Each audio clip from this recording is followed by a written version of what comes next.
the child, and hence it prepares the children themselves for future ready citizens. Ma'am, please can you explain what are these 6 C's? Yes, surely. 6 C's, as the name suggests itself, it's 6 different skills of learning, like critical thinking, creativity, collaboration, communication, citizenship, and character building.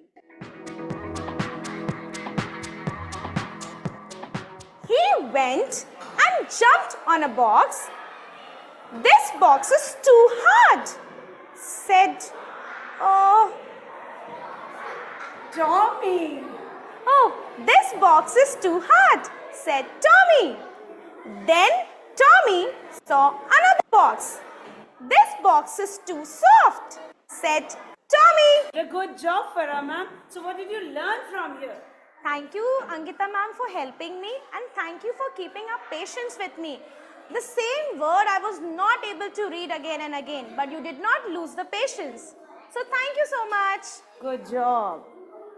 So we have learned a virtue from this, a value from this. What is that? That is helpfulness. Correct. And be patient. Okay, since Ankita ma'am, you helped me, so I have something for you. I have prepared a badge for you. Oh, wow. And on it I have written, Helpful Ankita. Thank you so much. Thank you. So children, did you understand that we have learned a virtue from today's class? That is helpfulness. Now, when you will work with your partners, you are also going to take care of them and help them. Understood? Let's do some reading. Okay. I think we need different means of transporting. Go from one place to another. Means of Should I help you again? Yes. It's transport. Thank you. Are also used to carry goods. Some common means of transport in the kits are. You did a great job. Thank you, Tammy. You are a very helpful boy. I have something for you. This is for you. I have made this for you.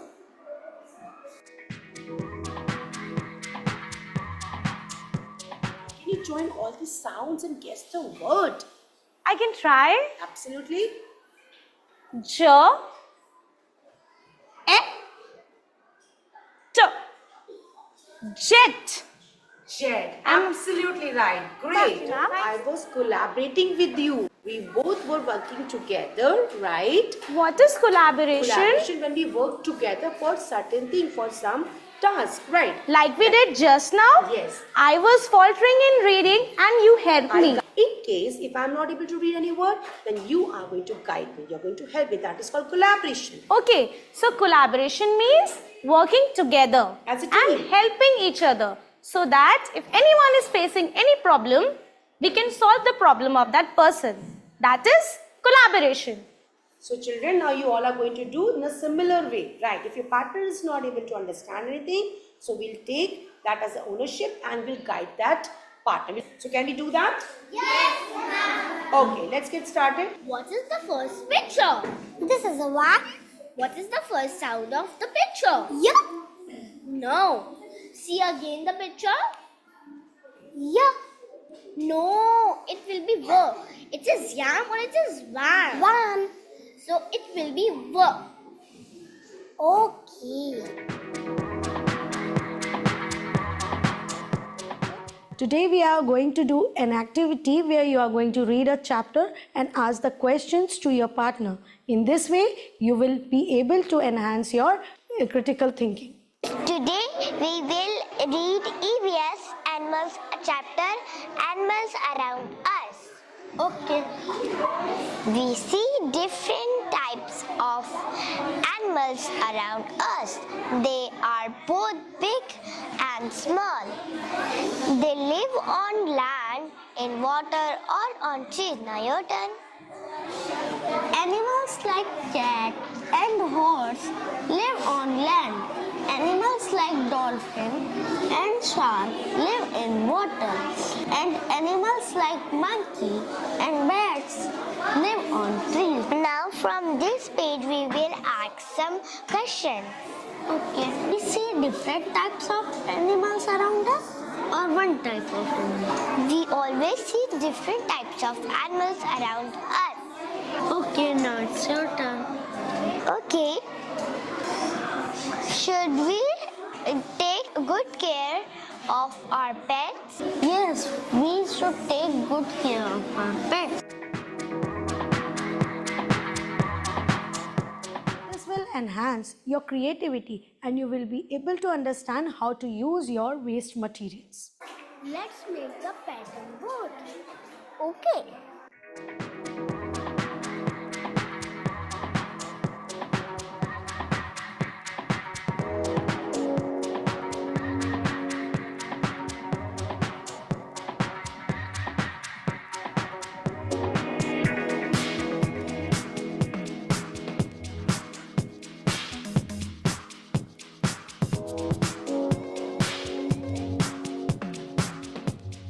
It's right. Well done. What is the connection between 6Cs and alpha classes? Actually, ma'am, I feel if a child is taught through alpha process, he possesses all the skills which are needed for securing jobs in future and make him better citizens. And also, Ankita ma'am, in alpha classes, like they learn to work in pairs. They do random pairing, they take turns to ask questions. So they are responsible for their learning as well as the learning of their partner, right? So it helps them to converse better, they collaborate with each other, and they become more confident and responsible in the class. This is what I felt.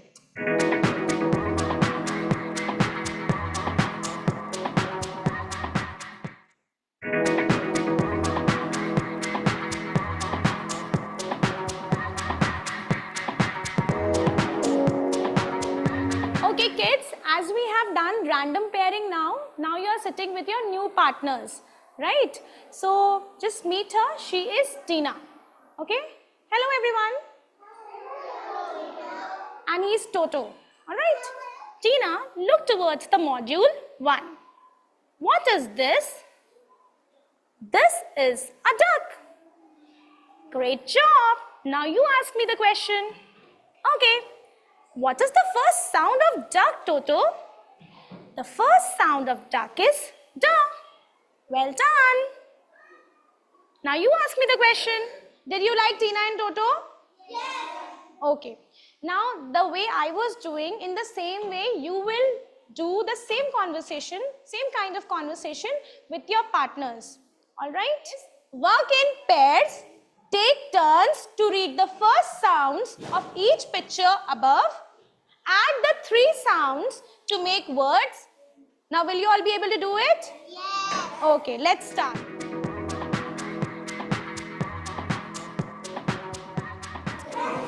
Are you excited to learn something new? Yes. Okay, let's start. The module is here. What is this? This is a duck. Great job, Aditi. Ansh, can you tell me what is first sound of duck? Yes, the first sound of duck is duh. Good job, Ansh. What is this? This is an octopus. Great job, Aditi. Ansh, can you tell me the sound of an octopus? Yes, the first sound of an octopus is Good job, Ansh. What is this? This is a boat. Ansh, can you tell me what is first sound of boat? The first sound of boat is Good job, Ansh. What word can you make by adding all the first sounds? The word is the dog. Good job, Ansh.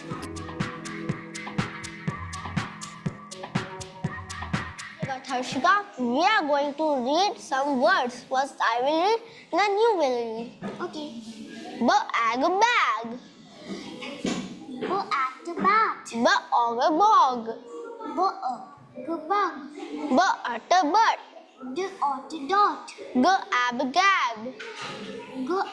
Gas. God. Got. Now let's read these words faster. Got. Bat. Bog. Bug. But. Dot. Gab. Gas. Got.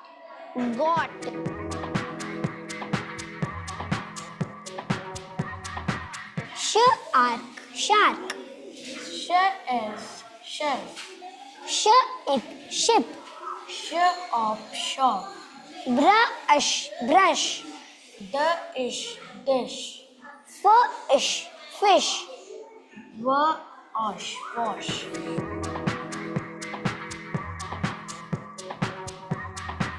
Left it at the tall tree. Night wait by the light of the moon. Pie their favorite food. West Modi played crucial role in G20. India is a highly valued partner, says top official. New Delhi PM Modi was instrumental in forging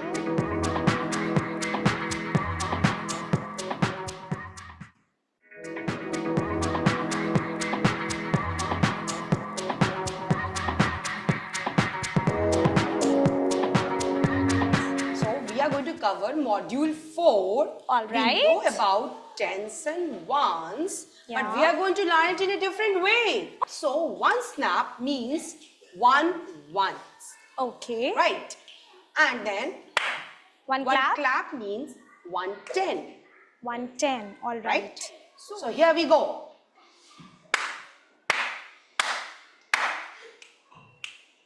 $42. Right. Thank you. Okay, it's your turn now. Okay. Give me some bigger number. Bigger number. All right.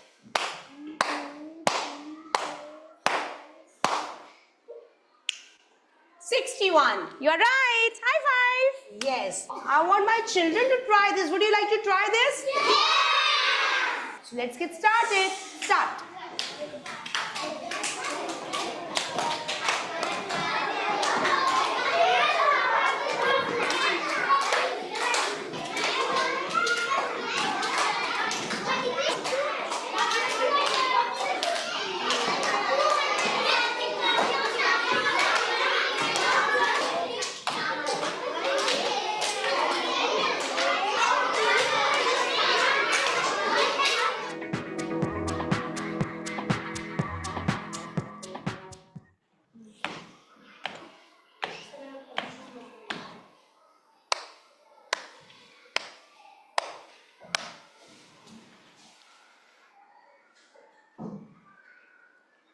$555. Excellent. Let's start one game. Okay. First, you will start. Okay.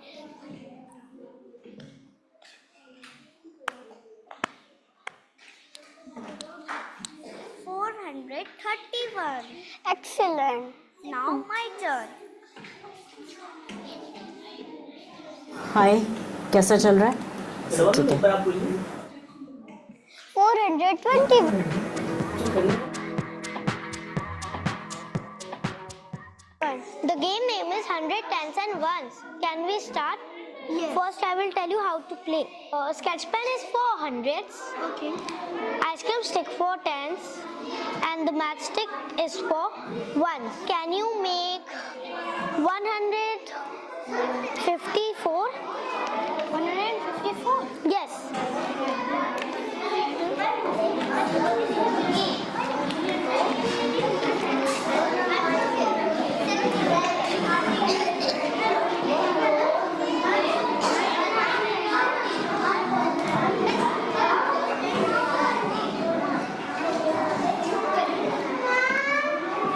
You have done wrong. I have said 54. You have 54. Yes, you have right. See. No, Ikshit, you are doing wrong. See. It says come here. Okay, can you write 154 on the copy? Yes.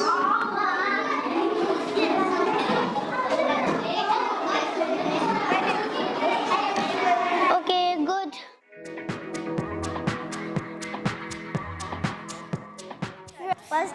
Then your turn. What is position of this shelf? Column D, row 4. Okay, now your turn. Where is this flower? Column C, 5, row 5. Excellent. Now your turn. Okay, where this is duck? A column, row 2. Hello Anushka, today we are going to do data handling. Okay, so are we going to ask the questions? Yes. How many children like orange color? Okay, let me count. 1, 2, 3, 4, 5, 6, 7, 8, 9, 10, 11, 12, 13. 30 children like orange color. You are right. How many children like red color? Let I count. 1, 2, 3, 4, 5, 6, 7, 8, 9, 10. 10 children like red colors. You are right.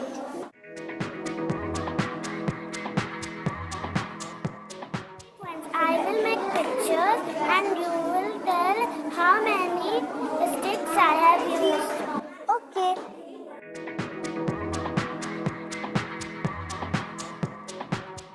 How many sticks I have used to create this pattern? 1, 2, 3, 4, 5, 6.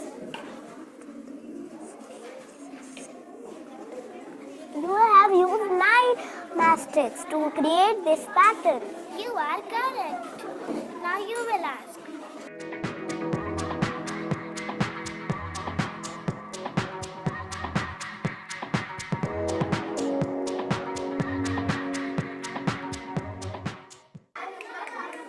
Tell how many I have used mastics to draw this pattern. 1, 2, 3, 4, 5, 6, 7, 8, 9, 10, 11. You have used 11 sticks to make this pattern. Let's check. Yes, you are right.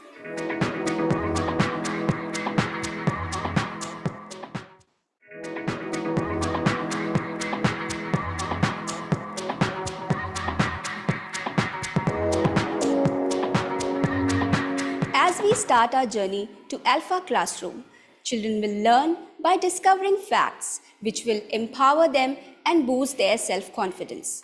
Okay, so let's have an energizer. Right. Right hand up, left hand up, right hand down, left hand down. Twist your body.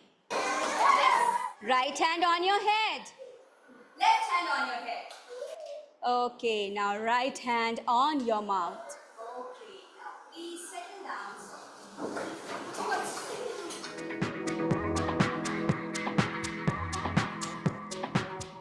I'm giving you the chits, alright? Keeping it here. You'll pick one chit and go back to your places. As we are doing random pairing.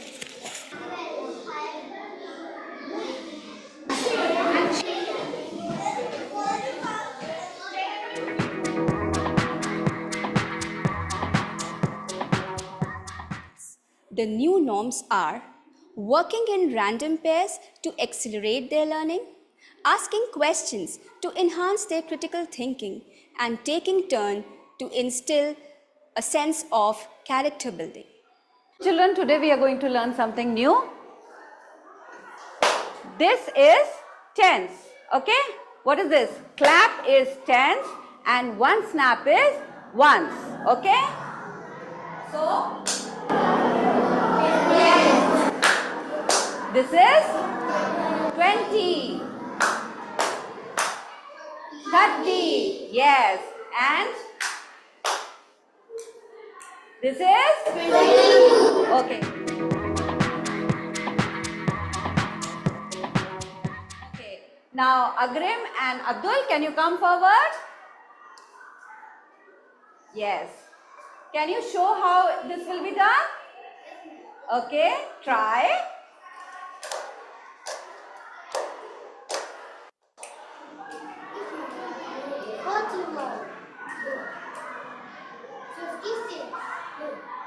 Okay, Agrim. Now your turn.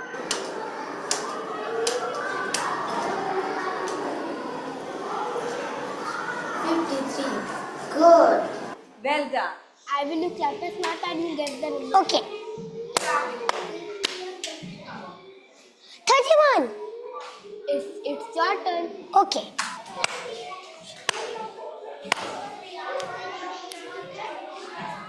32. Correct. Done. Now you will do. Come on, do it with your partners. Go back to your place.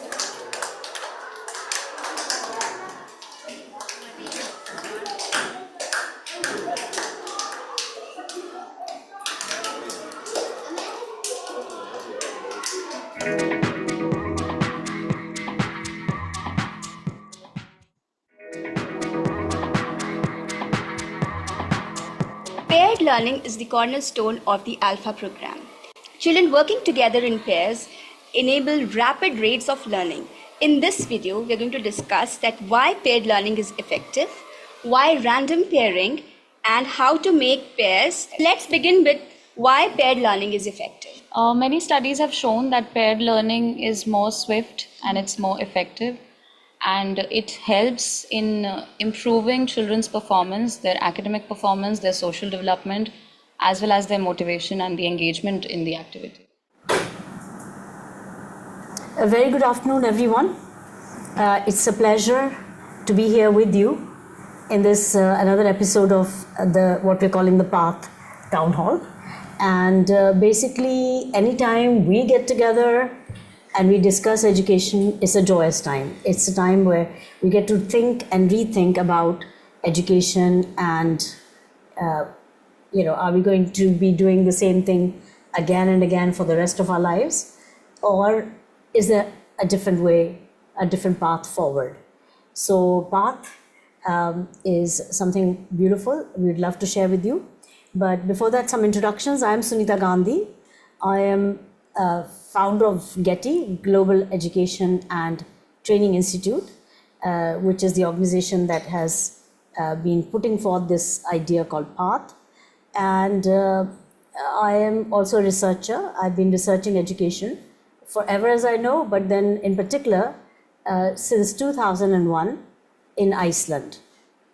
So absolutely amazing to be doing research in other countries and then bringing it home, but also researching here and taking it to other countries. So what we've come up with is the path as a way forward, as a vision for education. And that stands for purposeful, active, transformative, and holistic. So it's entirely based on the idea of what the NEP 2020 is saying. Yes. And I'm delighted to have with me discussing this issue, Ma'am Sabah Mirza. And Sabah ji is a trainer, and she's training our teachers in our schools that are implementing PATH as we speak. So Sabah ji, welcome. Thank you so much. A very happy good evening to all of you. I'm Sabah Mirza, as ma'am already introduced me. So we are here to show you a window, a new path for learning that shows you how it turns the learning into dialogues and discovery. And dialogue into action. Yes, of course. So we believe in action, and we are here to tell you something about path. Right. So why path and what is path? Firstly, why do we need change at all? I think many of us are so very happy with what is going on in our schools, and we are not looking for anything different. Each year the publishers come, they come with their suite of books, and you look through them and you may select another one, you may not. Majority of the time it's like, okay, we're satisfied with what we have. Teachers get used to what they're teaching from, and it's pretty much led by the books. So there are a couple of problems with that. Firstly, books are usually from different publishers in the bag of the child, and they come with different ideas and philosophies and visions in their mind. Secondly, that the teacher is really stuck to the book. Parents are stuck to the book, teachers are stuck to the book, and children see their task as very well defined already. So today is going to be chapter 8. So everybody open your pages, and they know now after chapter 7 will come chapter 8. So it's very predictable. It's very same rhythm, same way of conducting a classroom as we have done forever and ever. So the question has been on our minds, like, why even seek to change? If you're happy with it, then why change?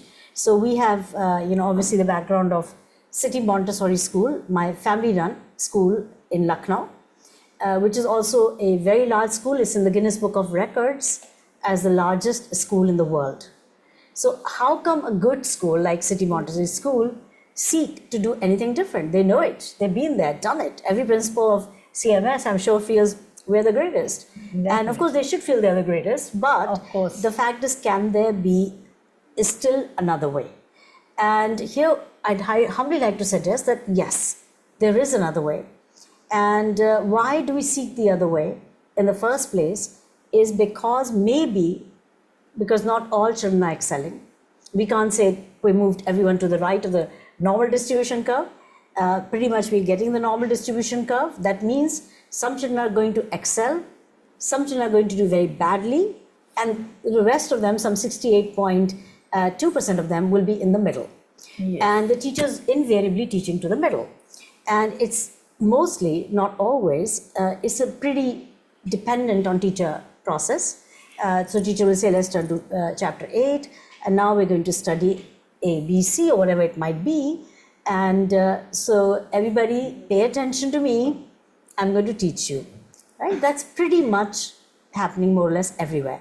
Now, we do have the modern school, not the traditional school, and these, City Montessori School could be considered one of the modern schools because it has a lot of new buzzwords and real changes that we're implementing. For example, there's a lot of constructivism, and that would mean that children are getting time once in a while to think, pair, share. And that's a very good thing because paired learning is really, really powerful. And when, to the extent teachers do that, they say, oh, I see my class enjoying themselves. And it is a good scene out there. However, there is a question mark. Are all children excelling, even in our modern classrooms? And with all the technology that we have, the interactive whiteboards, the IFPs now, and also personalized learning through assessments, and to a great extent now, teachers have a lot more tricks of trade in their kitty than they ever had. So a modern school is more child-centric, you can say, not the traditional school where everybody is just sitting and watching the teacher all day long. Yet the question remains, are all children succeeding? And to the extent they are not, should we be looking for a different path forward in which all children are excelling? Definitely. So what do you think? That should we go for the same way but with some AI tools and some smart board and new technology, or we should take a complete 360-degree twist? So we'll tell you about our pedagogy and we'll tell you what is path and how to move on it. Okay, so our questions have been, can learning be more joyful? Can learning be more empowering? Can all children learn in the process of how we teach and transact learning? Can they learn the 21st century skills? Because the NEP 2020 is asking us that we should do that. We should have a holistic, not just report card, we should have a holistic education. And in particular, they define 21st century skills. So what are these 21st century skills? We all know them. Michael Fullan came up with the idea of 6 C skills for the 21st century. And of these, 4 are mentioned in the new education policy. Number 1, collaboration. Number 2, critical thinking. Critical thinking, okay. 3, creative thinking. Creativity. And 4th, communication. Communication, talking to each other. Yes. Right? Now, in a classroom where we do, say, 10% of the time, children are in pairs or in groups doing project-based learning or whatever it might be, they're still being steered and they're being run in the mill that has been created in the past. Sort of a little bit departure from the past, but it's not quite departure enough because we are not giving agency to the children to learn by themselves and with each other. And to the extent we are not working with each other, we're listening to the teacher, let's say 70%, 80% of the time, we're still glued to the front and listening to the teacher. Sometimes we're sitting in a group, but we're not actually doing group work. We're still listening to the teacher. Sometimes we're watching something on the screen, so we're still looking at the front.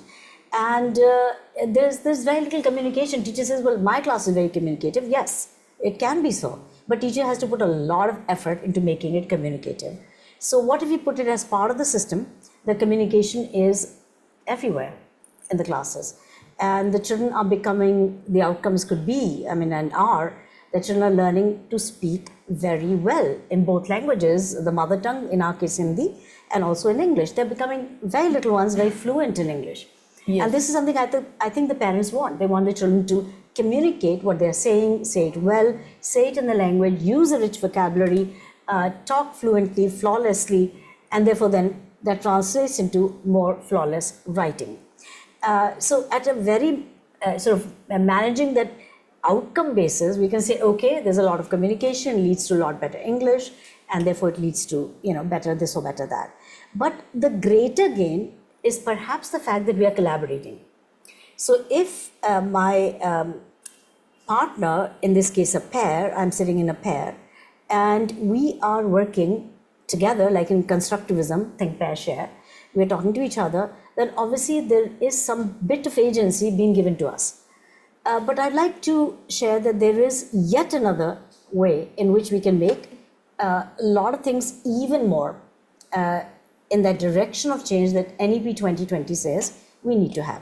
So one of the things that NEP also says, besides the 4 C skills that ma'am has mentioned, it talks about the idea of converting teaching to learning. Yes. So moving away from this idea of transaction of learning being primarily from teacher to the child, because teacher is the repository of knowledge and children are the recipients of knowledge. How will they learn if I don't teach? And that's a usual assumption a teacher would make. And so there's teaching emphasis in our learning, in our classrooms. So then how does the NEP 2020 say that you have to convert from teaching to learning? So learning is happening, learning is everywhere, right? But what does that mean, converting teaching to learning? Now this is where I think we can discuss this in a different way, but it's very hard to accept what new is. And we always contextualize it in the context of what we know. So if we measure a mobile phone with a landline phone, we can see it only as a communication instrument. Yes, definitely. Right? So we need to be able to get out of that box and visualize in a profoundly different way to understand what this new path is all about. Trust for a minute that there is an alternative way. We're not going to be doing this forever and ever. If you look at historically, what changes have come in our education.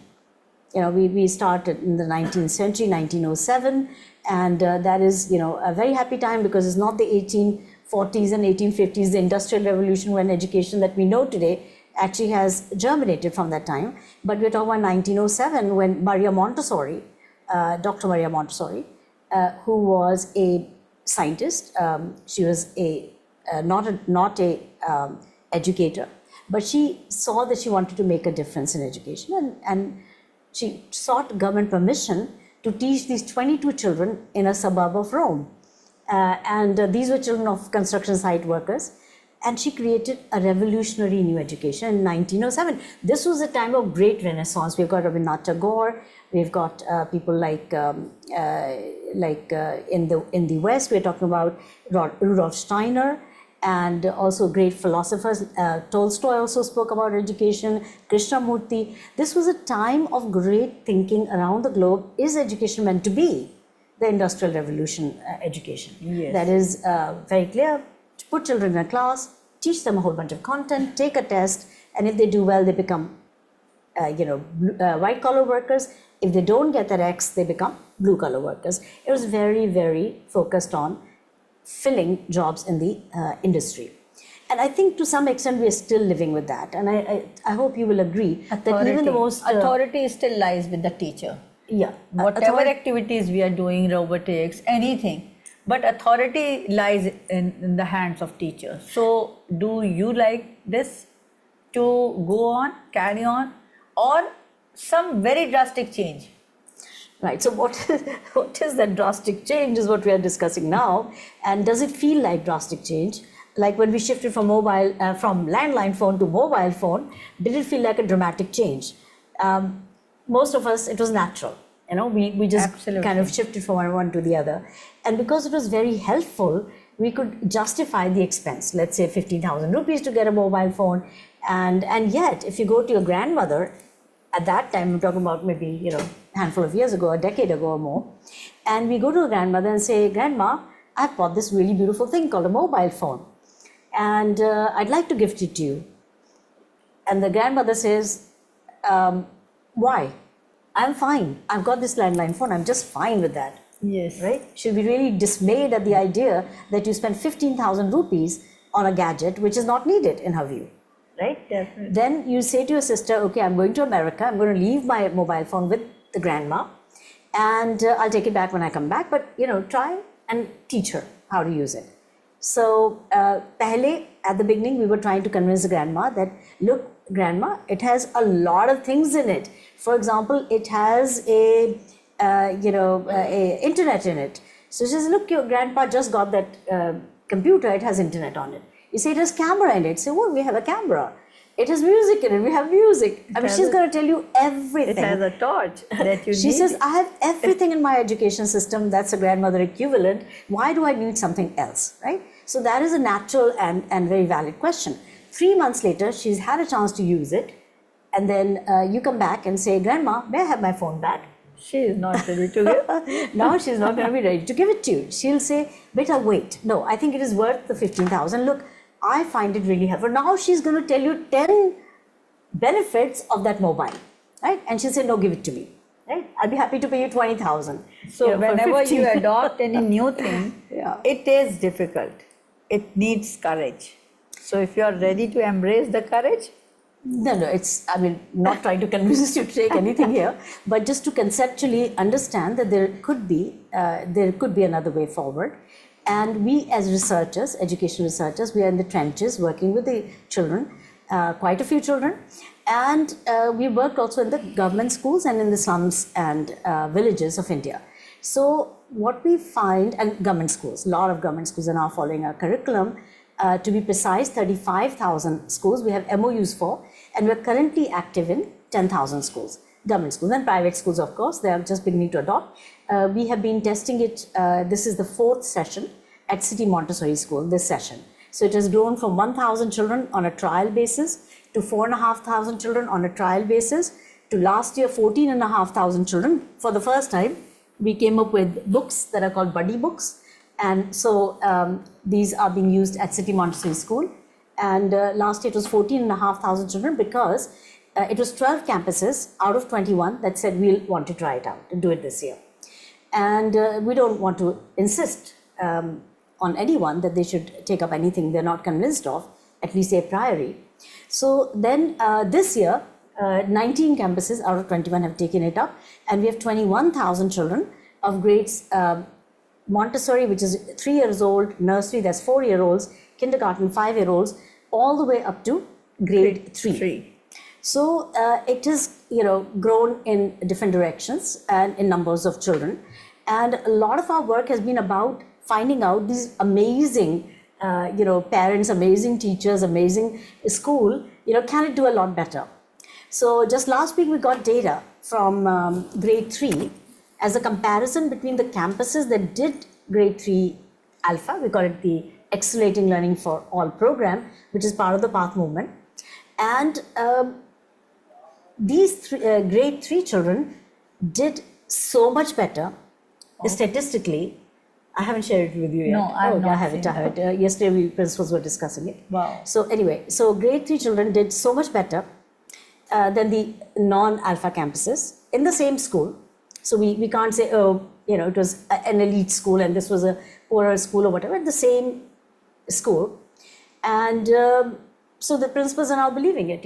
Last year some of them said, no, because we have a third-party evaluation, grade 3, I'm sure it is a bit risky to do this. So they were at the fence or they were not in the camp. And then there were some who said, look, I think this worked for us till grade 2. I'm sure it'll work for grade 3 also. Let's take it up. And, that's where my research continued. Because had all of them decided not to take it up, there would have been no comparative data. So we have the comparative data, and it's exciting to see that a good school can become much, much better. So by just changing the modality from teacher-led to student-led, basically So you're giving away the plot. I mean, what is the difference? It's the next thing. So when we're talking about what is path, path is a new way forward for education, and it's an exciting new way. The teachers are absolutely loving it. The parents are delighted. We're not talking about happy, they're just delighted. And I just came this morning from a what we call a path town hall for parents, and that was in one of our campuses. And it was just like the parents were delighted. They were just admiring. No, they always do. They always love their children and they always admire them. But there is a difference, and there's a new story that's emerging. So why, therefore, we want to then share it with the rest of the country. And I feel that that this is helping us see and envision what could education be, and not just little changes at the margins. For example, what are the things we do in a school? We change the books. Yes.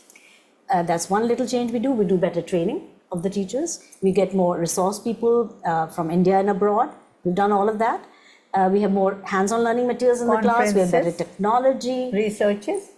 Every teacher is doing research. No, that's of course not in every school yet. Not in our school. In CMS, teachers are doing that. But if you look at the typical changes that schools would make, what would they be, right? So the typical school will say, look, I've just come across a beautiful idea from X place or Y place. I'm going to implement it this year, right? So that also happens. But a lot of the change we bring about is cannot be even collectively considered as dramatic. Yes. What happens normally, right? And it adds up to a little bit difference. But then what John Hattie has surmised from his what he calls a meta-analysis of research from 80,000 plus researchers in the English-speaking world, in which he has come up with 252 factors that lend to very high gains in learning to those that actually have a negative impact. So, in that we can see that, and he's also come up with the idea there's a hinge point that is 0.4 effect size, coherence T, and don't worry about the details on that, but the idea that that beyond that, anything that you do is actually the real change. And majority of the schools are not even a 0.4 in terms of effect size. So year-on-year learning, we may do different things, but have we measured the year-on-year learning, right? And to what extent are children this year doing better than last year? And I think a lot of schools don't answer that question because they don't measure it. How will they answer? It's based on hunches. I feel is doing well. I see my children doing a lot better. I see my teachers a lot happier. So it is based on anecdote, which is fine. I mean, that's also evidence in some form and it's valid. But quantitative data, are my children actually doing better? Right? So this third-party evaluation that we do, and this is called, Right. So in that evaluation, we are measuring, external party comes and takes a test for CMS children from grade 3 to grade 12. So we get a third party view of how our children are doing and how they're doing across campuses, across topics, across grades and so forth. And it's not always a perfect measure because invariably the tests are not standardized from one year to the next, but they depend also on the books that are in the kitty of the bag and so forth, kitty of the children. So nevertheless, when that test, a third-party evaluation compares your campuses, same test is monitored to all of them, some do a lot better, then you have to wonder why. So this is data. And similarly, if a teacher does something really different, is her result better? And a lot of teachers do. So ma'am, Sabha was talking about research. So we want, of course, like Dr. Maria Montessori, every teacher to be a researcher. So we'll go into that at some other point, but let's go back to my PPT and do something interactive with you. Here, when we're talking about path, as you can see over here, is the way forward for education. It is obviously addressing NEP 2020 squarely. We are setting it up as a movement you don't have to go with our way of going on that path. So, for example, I want to go from Lucknow to, let's say, Vishakhapatnam, right? Where are you from? I'm from Lucknow. Acha, from Lucknow, okay, right. So, if you have to go from Lucknow to Vishakhapatnam, there's so many ways to get there, right? The path we can choose can be many. But do we know the destination? Where do we need to take our children? So, for example, we are saying that all children must excel. All children must acquire 21st century skill. All children must feel confidence. All children must be very good with their spoken English and communication and their spoken language. They should have a rich vocabulary. They should have very good conceptual understanding, analytical abilities. They should be good human beings, and you can add to the list a lot of things, right? So let's say that's the end point, which is our Vishakhapatnam. We have to take our children there, right? Now, which path we choose is up to us. We can go on auto rickshaw. That might take a long time. We can. We can go on a bicycle. We can go on, a train. We can go. Harley Davidson. You can take a Harley Davidson, of course. You can take a straight path, meaning as straight as possible, and you can take a scenic path. So then you stop in the woods. You have time to hear the birds. You have, to smell the roses, to actually see the night sky. I'm imagining a maze. A maze game where we have to see which path is better. A lot of critical thinking is needed in your question. Yeah, so we have to think, okay, path we can all agree that we have to go to Vishakhapatnam, so we can take a path. Now, which way we take the path, how do we travel on that path, is where we are proposing a pedagogy that we have developed over the years. Is called Alpha, Accelerating Learning for All. And that means for all children. Every child must excel, every child must do a lot better than they're doing today. So, Alpha is where we are traveling on the Alpha path, but schools are welcome and free to choose another way to get on that path. Okay, so right, we can go to the slides here, and I think we can see that it was launched in 2022, and the path movement. Please explain Alpha first. What is Alpha? Okay, so accelerating learning for all is the pedagogy, is the way you tread the path, how you go on the path, meaning direction. I know I need to make education purposeful, active. It needs to be transformative. It needs to be holistic. We can agree with the 4 words. In fact, all of us can agree with those 4 words. But how do we make it active? How do we make it transformative? How do we make it holistic and purposeful? Those are the questions. So we address that through this pedagogy that we're calling Alpha, Accelerating Learning for All. And learning is as in a broader sense, not just about academic learning. It's about learning about everything, lifelong learning and so on. Right. So we have some evidence. We have got evidence, as I mentioned to you, from CMS just last week for grade 3, third-party evaluation of grade 3. We also have evidence from Harvard Graduate School of Education. That's in America, as you know. And HGSE, Harvard University, you all know, HGSE is the education part of the department of the university. And we invited them when we were doing our first implementation of Alpha in 2022. I knew most people will have trouble believing in it. So I said, Professor Fernando Ramos, can you please send me some resources, people from your department who can actually provide validation for our research. And research was done in a scientific design called RCT, randomized control trial in 10 plus 10, 20 schools. 10 who did Alpha and 10 did not do Alpha. We did a baseline in all of the 20 schools, and then 40 days later we did an end line. So we only had 40-day intervention, and the effect sizes are given in this book, pages 177 onwards, a 20-page report, and it documents the effect sizes, which are, according to what we know of research, they're the best in the world, right? So what might be considered best buys, for example, in this context, it was FLN, Foundational Literacy and Numeracy. So we have the best buys report by GEAP of the World Bank, which is a global education report. There's a Copenhagen Consensus 2023 report from them. They all have these best buys, and in that they have got certain parameters, effect sizes for the best buys. And this book showed that results from the 40-day implementation were greater than anything out there. And the most important thing about this is they were all government schools. They were government schools, so we say, okay, That private is a schools. very important thing Good point. to Good point. mention. So, right, I mean, a private school teacher is more inclined to try something new. A government school teacher is less inclined because they have a lot of other constraints and work. Now that I'm working with them, 10,000 of them, I know that it is a very difficult task to be a government teacher. So we give it to them for doing what they've been able to do. Now it is like a pull strategy. Earlier I had to like say, okay, try it out. Government has given us an MOU, please give it a go. And they'd say, no, too busy. But now it's like, can you give me more of this? Can I have it for my next session? Now things are in a different spot. The other two books as well, the one on the right is on the pedagogy of Alpha. This got published last year by Bloomsbury. And it's available on Amazon. All our books are available, all three of them on Amazon. So Path is a new way forward. We can say from a modern school, I'm not saying traditional, that is still primarily teacher-led. Then, how do we, as per NEP, make it a learning-led, a child-led?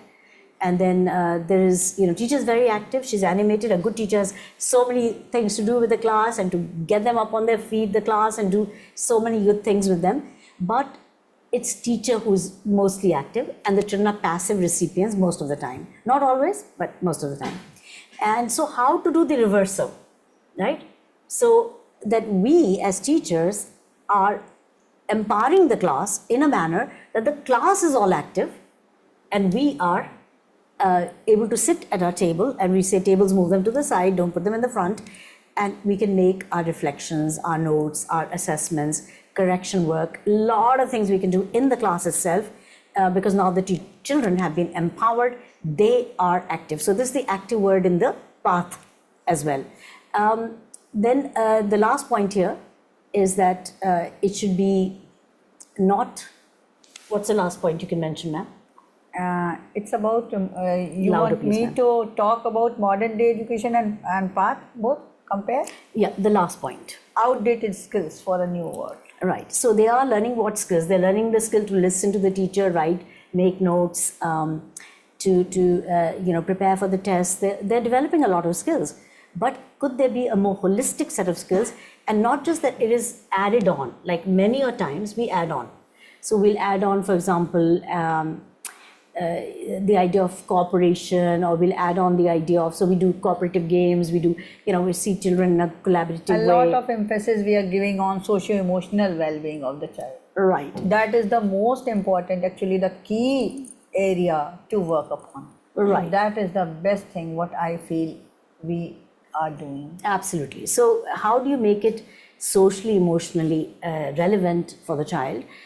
And mostly we're doing add-ons. We have a remedial class for the children. So that's how we personalize learning. Can it be within the class? Can children help each other? Lots and lots of questions come in our minds, and to cut the pie another way. So even when we think of a variety of objectives out, like Visakhapatnam, what do we need? Why do we need to go there? And we have the way defined. We still have a lot of questions. How will you package this? How will the teacher know? How will the books look? How will the assessments look? What will the report cards look? What is a holistic report card? How will that look? Because we're kind of... a lot of buzz is around about holistic report card. But what actually the holistic report card is? Yeah. We'll tell you. We'll be discussing. So if we unpack what is in the box called Alpha, what do the teachers get? What do the parents get? So here we have a defining objective, which is to shift the process, which is, I think it's a process-led transformation. It's not about books. We think books are everything because we are so sold on the book. And if you take the book away from the teacher's lost because they have to teach with the book. And children all have books on their table. What if you just for a minute thought that books are secondary? They're important, not saying not. Either you reference books or worksheets or something or the other in front of the child at some point along the way. But, are we going to lead all our learning for the children from the books? And can we do a lot more than what's in the book? That's the other question. So we're saying, yes, you can. And you can cover a whole year syllabus, whatever we have in our books up until now. And, they're good books, let's say. We can cover all of that in half the time or less. And that's what's happening in Alpha. Children are learning super fast. And they're learning with understanding. They're learning with joy. With and they're autonomy, learning with freedom, with they're learning with freedom, they're learning with flexibility. Flexibility, yes, you're right. Okay, so now going back to that, so we have our books, they're called buddy books, but the process that we're using is a process-led transformation. Process is basically where we are dividing the children in pairs. You can see here these two children sitting together, and the teacher unleashes a process for which we provide guidance, and then the children get going in pairs. And instead of normalization that we normally do is that if you have a question, you ask the teacher. We're saying, no, don't ask the teacher, ask each other. So if you in a pair are feeling you don't know something, go to another pair. So we build that reliance on each other, firstly as a pair and then another pair.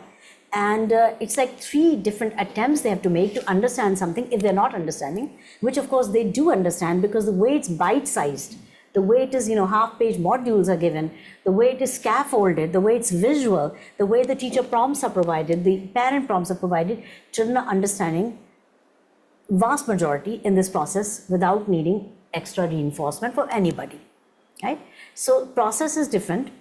The teacher growth is different, many different ways in which teacher is learning on the job. So it's not just sporadic training, 3 days here, 5 days there, right? So maybe in a year we'll do 8 days, 10 days worth of training, but that is forgotten.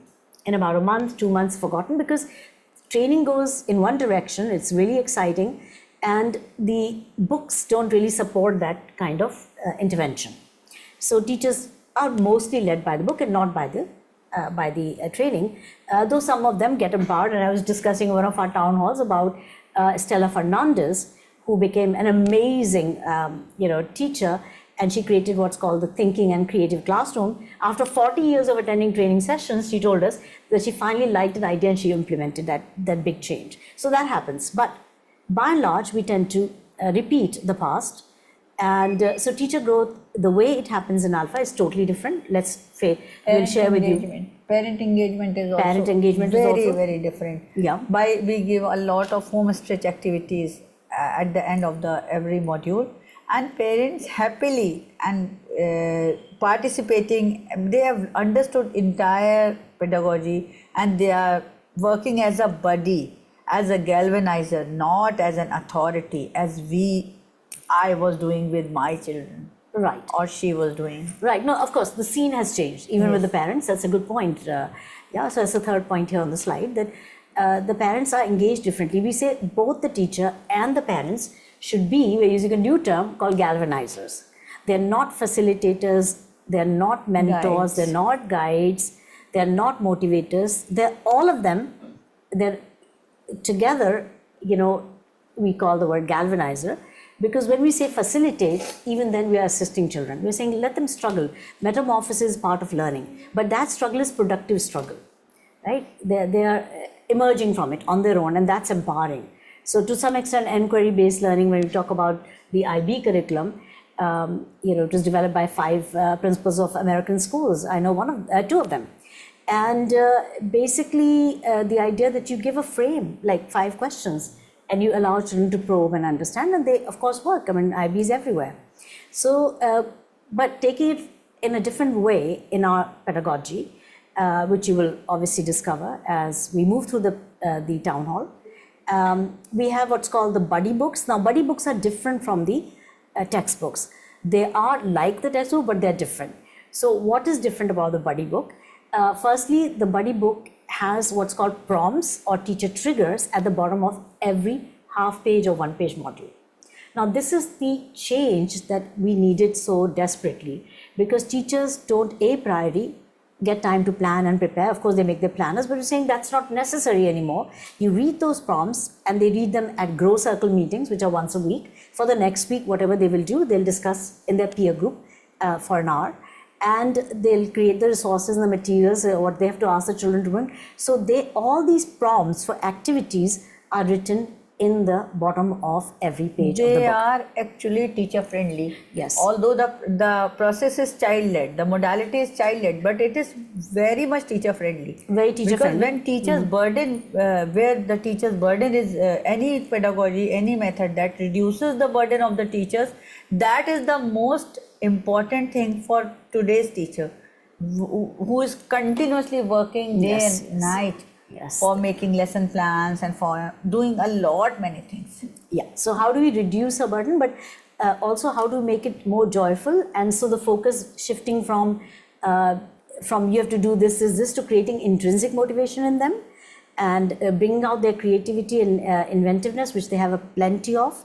And they're discovering, they're saying, my God, I didn't know I was so creative. I didn't know I could come up with this. I'm amazed how my children are so creative now, and so forth. And so they also see the potential of every child. Because normally a class KG teacher, she thinks that the child can do only 2-digit additions. But when the children are making bigger numbers, and then they see the difference, and they really feel happy. They feel happy because that's their job. They want to help their children succeed. And if the children are succeeding more, they feel elated.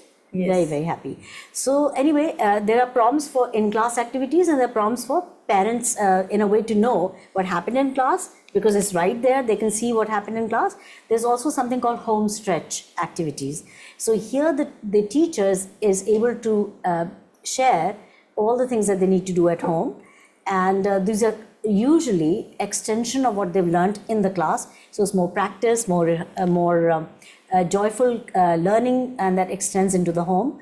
They make questions for each other. One thing I want to highlight here. Yes, sure. That in traditional books, the teachers' manuals are given, but they are not going to the parents.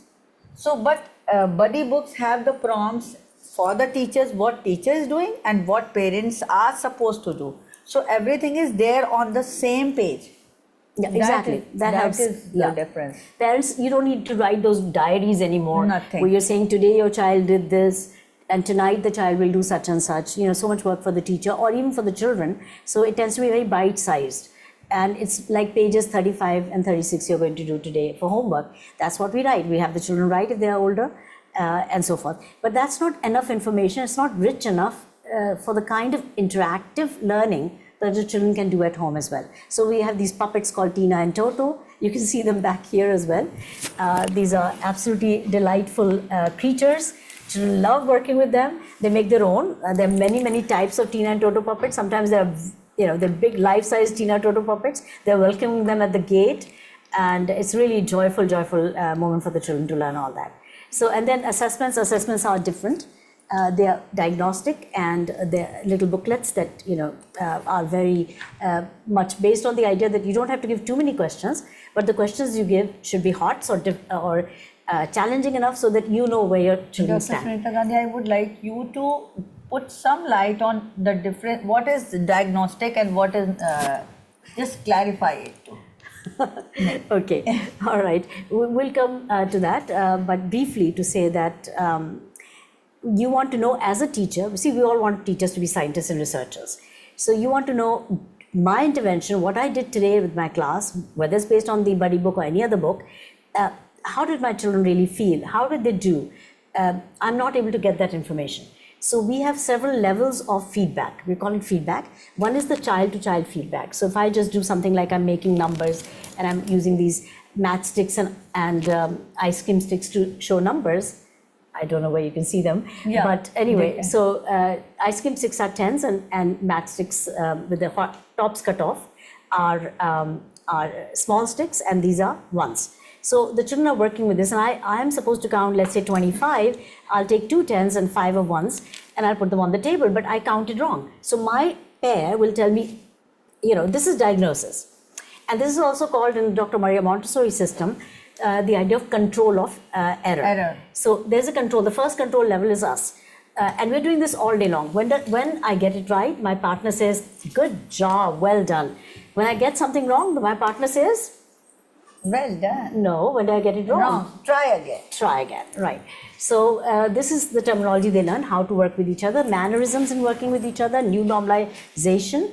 And so we are both, learning how to work with each other, where one child is not dominating, One child is not always asking the question, the other child always answering, but how to do bari or taking turns. Yes, and even the pairs are not for one smart child and one slow child. No, it is a random pairing, and every day a new pair is there.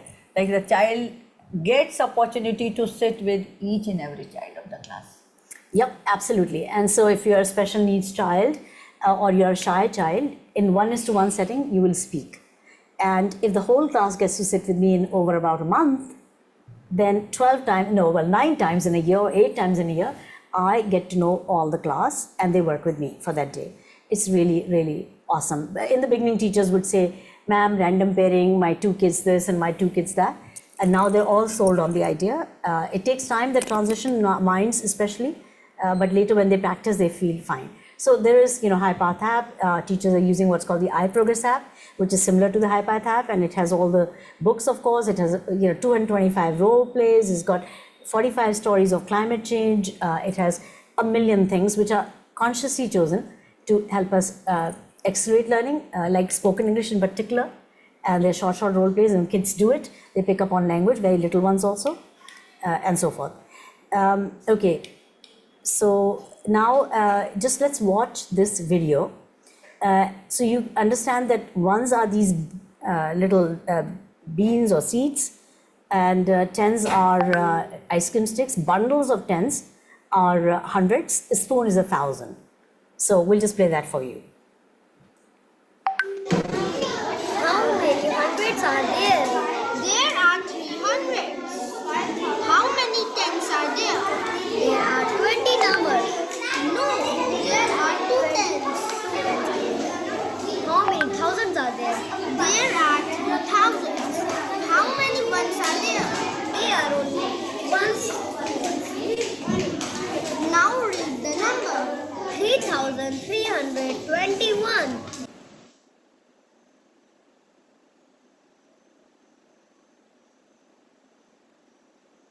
You can see that this is an example of paired learning.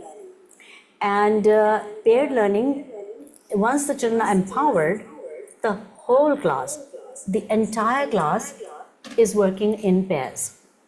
And when the teacher observes that my children can work in pairs, they can work with each other, they can actually learn more in this process, and they're enjoying that process, they're learning communication, they're learning critical thinking, because they're making questions for each other. They're learning all the 4 C's the NEP mentions. They are delighted. They're absolutely delighted. It's an eye-opener for them. Because earlier we thought the teacher will teach and the children will learn. No. Collaboration, real collaboration. Real collaboration is happening. And the teacher is not teaching, teacher is empowering. And that's a big, big difference. So how does the teacher empower? That's part of what we do. With the teachers, with the schools. And once they know how to do it, the class is busy, the class is productively engaged, and there is gobs of learning. I hope you'll agree with that. Any comments? I'm looking forward to your comments in chat. So let's do an activity right now. All of you, please write down these 8 letters on a sheet of paper. Right? 8 letters on a sheet of paper in your notebook. So we're going to ask you, this is a typical activity from our books. For little children, it's different set of letters or not so many. And they're supposed to make any number of words from these 8 letters, 3 vowels and 5 consonants. So go ahead and try to make some words with these 8 letters. Avoid making names of people. Just for 2 minutes. We're going to say a 2-minute activity, fun with words, try to make some words. You can type them in the chat box. See, you will not feel how it is different till you actually engage with it. How does a child feel when they do something like that? So one way we tell the children is, write these 5 words from the board. Or I'll dictate 5 words and you all write down. We never give them an open-ended question like this. Make as many words as you can. And for 5 minutes or 3 minutes. Write it within seconds, and they then start disturbing us. Yeah. No. In that one. Yes, yeah, traditional one. Yes. But here, they will keep on thinking and making words. Yeah, and they can look up a dictionary. We don't mind, because the idea is that they'll build vocabulary. They can even go on AI, the older kids and so forth. We're not promoting AI, but the idea that they are learning words is the key thing. and they're using their minds, they're working with each other, there's interaction. The engagement is good. Then what happens is they made a whole bunch of words, they'll walk over to another pair and share their words with them. And then that pair has probably some new words as well. So they're learning with that interaction a lot more than when a teacher leads and says, okay, everybody now write these 10 words in your notebook, I'm going to dictate them for you. Right? Okay. So actually you can make 159 words. We're not asking the children to do that, but basically that many words can be made with this combination. But we do a game, an activity, in which we say, okay, so Sabha ma'am and I are 2 children in the class. We will make these letter chits of paper with letters on them. She makes 13, I make 13. We keep all the vowels in a pile and all the consonants in a pile. We turn them upside down. And now Sabha ma'am will pick 3 of the 5 vowels. I'll pick 5 of the consonants, any 5 randomly, and we'll put them out in the front. We'll get an activity like we just did. Okay, and in that we are going to be able to be able to then make a lot of words with the next set. It doesn't have to be 3 vowels and 5 consonants. It can be, any combination. Any combination can be 2 vowels and 3 consonants. Doesn't matter. Let them begin and so forth. So what do the prompts look like? Now that's where we were talking about, what is support for the teacher and for the parent? And this is definitely very helpful. So the teacher prompt will say something like this, what we just explained, that make 2 piles of chits, vowels and consonants. Child 1 picks 3 vowels, child 2 picks 5 consonants. They work together. Can you read please, ma'am? Work together for 5 minutes to form as many words as they can. Yeah. So they can make a lot of words, and they learn a process. More important is they learn a process by which they can co-create and create lots more learning, go deeper and broader both. So we, say, okay, check who's made the longest word. Yes. Go around the class and check who's made the longest word, And similarly, we do in maths also by using number chits from 0 to 9. Yes, in the similar way. Similar way. A lot many numbers and the combinations, the permutations with just 0 to 9 chits can be just so many. And so instead of giving them a worksheet saying, do these 10 questions, we are saying, do as many questions as you can at home today. It's a stretch of what we've done in class. You're going to work for 10 minutes, see how many questions you can make, and how many you want to answer. And we find the variability is huge. So we might, fear giving them even 10, thinking, gosh, the parent will say too many. But here the kids are making 30, 40, 50. There's no limit to what the children are doing. Because their flexibility is given to them, and curiosity and enthusiasm is there. When you give freedom to them to make their own this thing, and when you give them make 10 words, then they will feel that the same instruction boring. Right, they just follow what you tell them. Here you're empowering them. They have figured out a technique, a trick to learn by themselves, like even in mathematics. So that was a good point, Sabha ma'am. Even in mathematics that's happening. Nishant sir, thank you. Okay, so the other things you can do with it, let me go back to it. Now, there could be more types of activities that the children can do. For example, after making words, they can make sentences with the same words. Yes. Then they can make stories, they can enact stories, they can draw pictures, they can reflect upon the possible endings, many things. So where critical thinking is there, creativity is there. When they are drawing pictures and they are imagining new ideas, new things. So collaboration is already there because they are working in pair. There's a lot more learning when they're working pair. The dead spaces that we would have, children waiting to hear what should I do next, now they become empowered. They know what to do and they know how to stretch that as well. So for example, other things would be synonyms, antonyms, look up a dictionary. And of course, they love to make sentences of the words they have made. Segregate nouns and verbs. Yes, exactly, all those things. So one of the questions that I have here is, indicate if you think that such activities can engage children for hours, yes or no. That's option 1. And option 2 and 3 also, you're welcome to suggest. That better interventions than this. Thank you, Priyanka. And She says yes. Yes, okay. And the second question is that do you think this is shifting focus from teaching to learning as per NEP?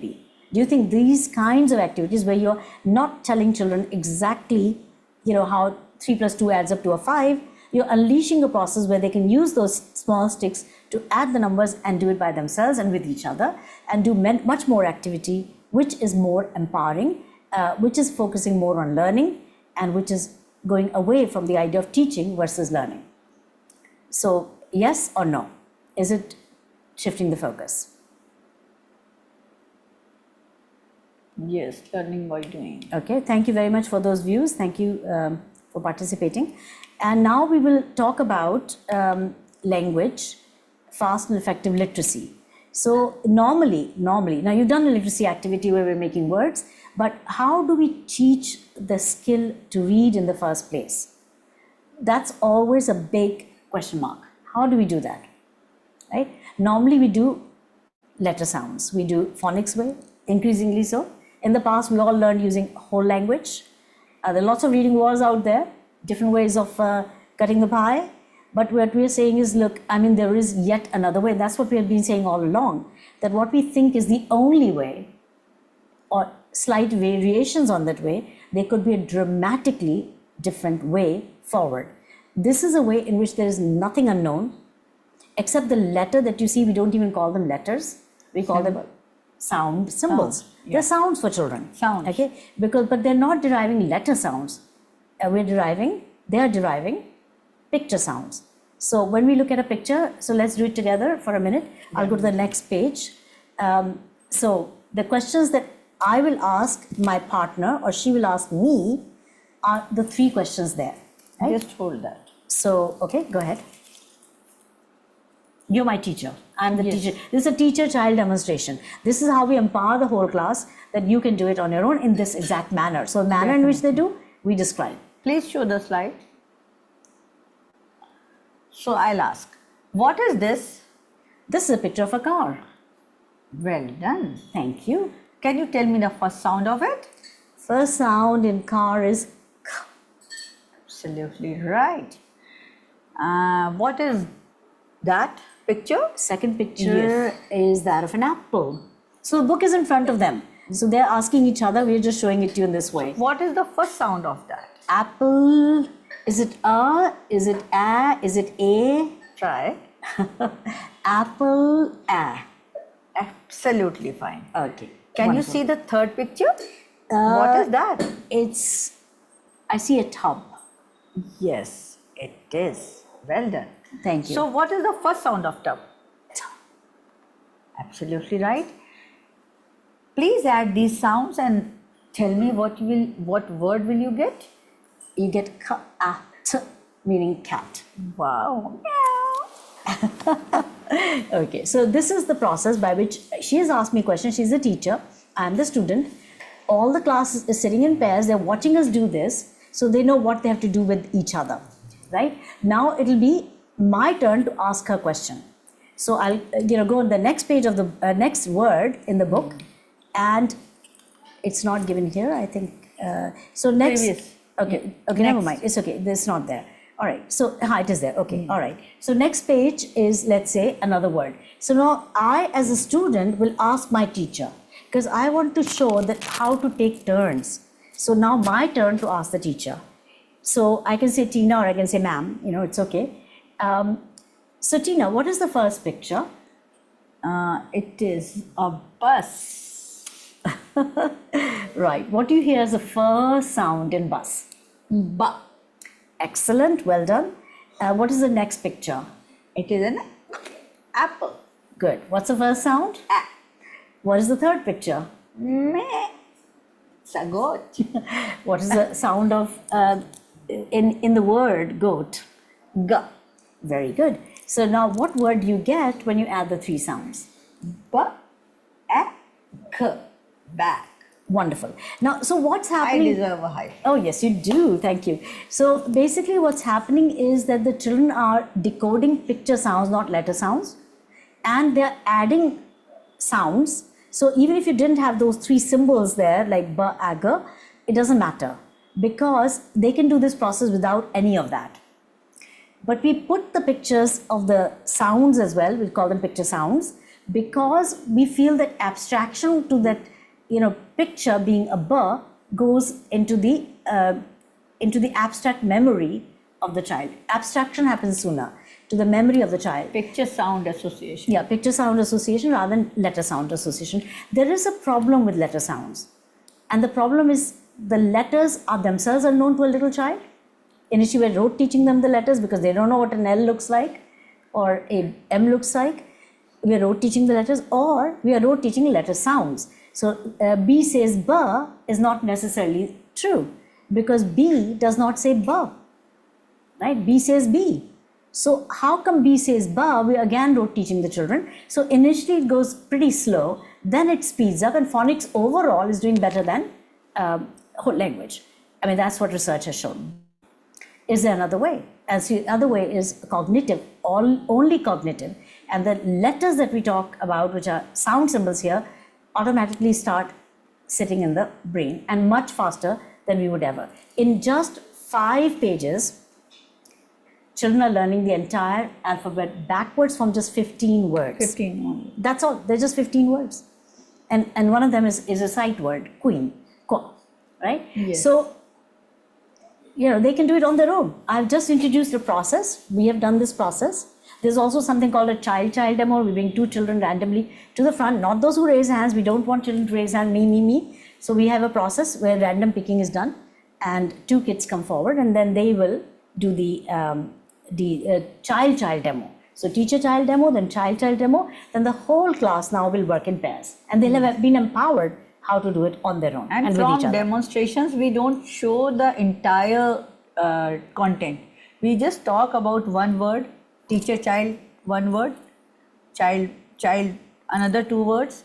Then the other words, they decode themselves by discovery and by the collaboration. Yeah, so in one of the campuses we found, I talked to Sabha ma'am at the time, I said that she's teaching every word. It's like the old way, Yes. So it's just a demonstration instead of teaching, but you don't need to do that. I mean, that is not at all discovery for the child. Let them look at the picture. If they don't know picture, before that we do picture sound games, even picture games. So those are memory games, those are, turn For the 3-year-old, basically, 3-year-olds, we do this picture more. games first. And Yeah. 4-year and 5-year onwards, they already recognize. They most already of it. recognize the pictures. If they don't know one picture, they can ask a pair, like, what is that picture?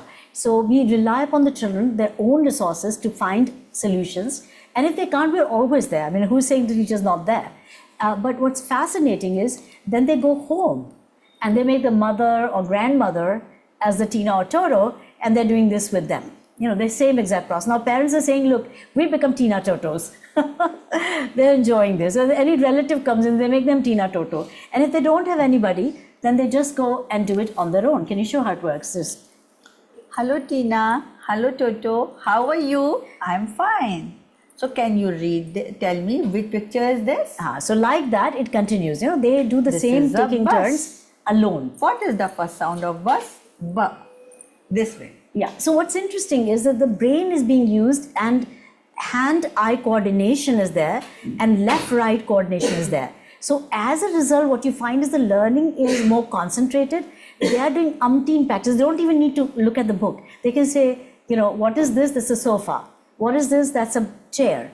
And what is that? So they're constantly deriving sounds of pictures in their environment and then sometimes adding them to make words from the beginning. And in Hindi, it's integrated- very easy. Integrated role plays also. Like without any effort, they are doing role play for every concept, every word. Right. So how many of you believe that your kindergarten child, in about half a year from when they start kindergarten, that's just come from 4-year-olds to kindergarten as 5-year-olds, in half a year they can learn to read a newspaper?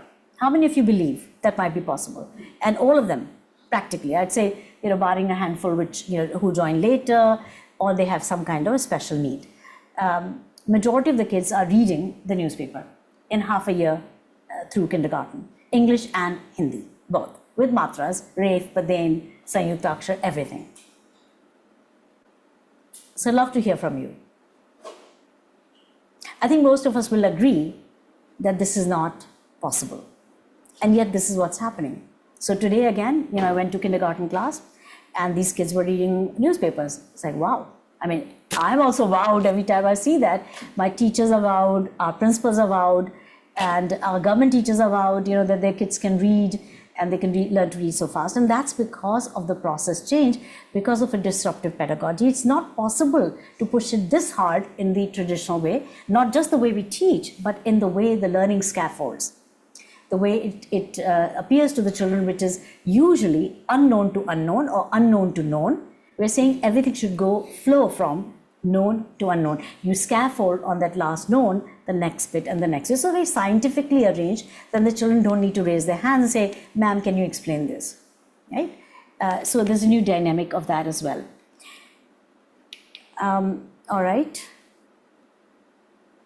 So children learn and they figure out things. Let's watch a video of these 5-year-olds co-creating learning with each other around the beginning of the academic year.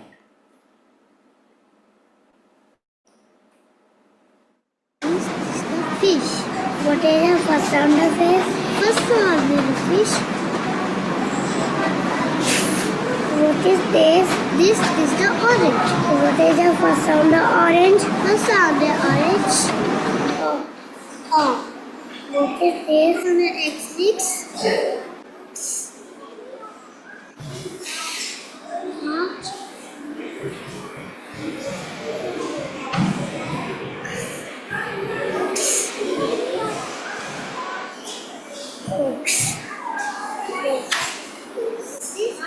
This in a wheel. What's believing. And being in that classroom is believing even more. So we are inviting you all to come to our next, what's called Ed Leadership International Roundtable. Is the video on? Acha, video is still on. This is bag. What's the voice on the bag? Book. What is this? Orange. What's the voice on orange? Oh. What is this? X. The first one X.